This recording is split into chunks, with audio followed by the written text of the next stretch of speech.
السلام عليكم ورحمة الله وبركاته. waxaa laga waramaa waa waqtiyadii hore oday weyn oo daahweey ninka sheekadani ku saabsan tahay.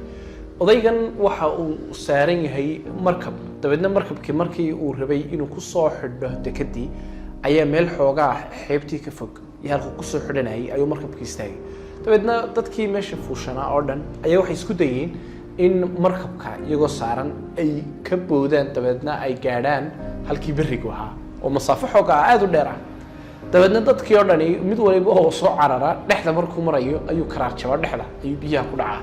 dabeedna oday weyn oo laga barajanayn arrinta iyada ah inuu ku guuleysto ayaa intuu markabkii ka soo cararay ayaa bootin ilaa xad dheer ayaa uu soo booday. dabeedna barigiiba ku dhacay isagoo aan biyihiina taaban. dabadeedna dadkii way yaabeen waxa aan islahayn bootadan dheer iyo odaygan da'da ah ayaa islahayn.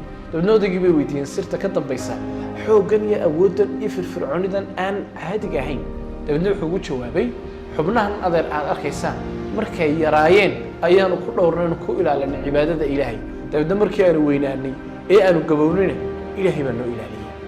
rasuulku calayhi salaatu wasalaam waxaa laga hayaa xadiis ah ixfadillaaha yaxfadka, ilaahay ilaali ilaahayna waa ku ilaalin doonaa.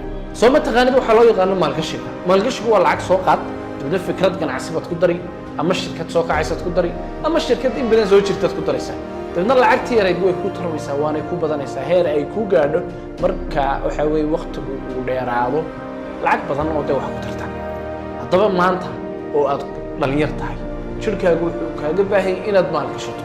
waxaad ku maalgashanaysaa inaad ka ilaalisid waxyaalihii kaa xaaraan tahay oo dhan, hadday sina tahay, haddii ay balwo tahay iyo haddii waxyaalaha la halmaala arrimaha aan fiicnayn ay tahay, si hadhow markaad weynaato aad u maasho barakadii dadaalkii iyo cibaadadii markii aad yaray aad gashatay.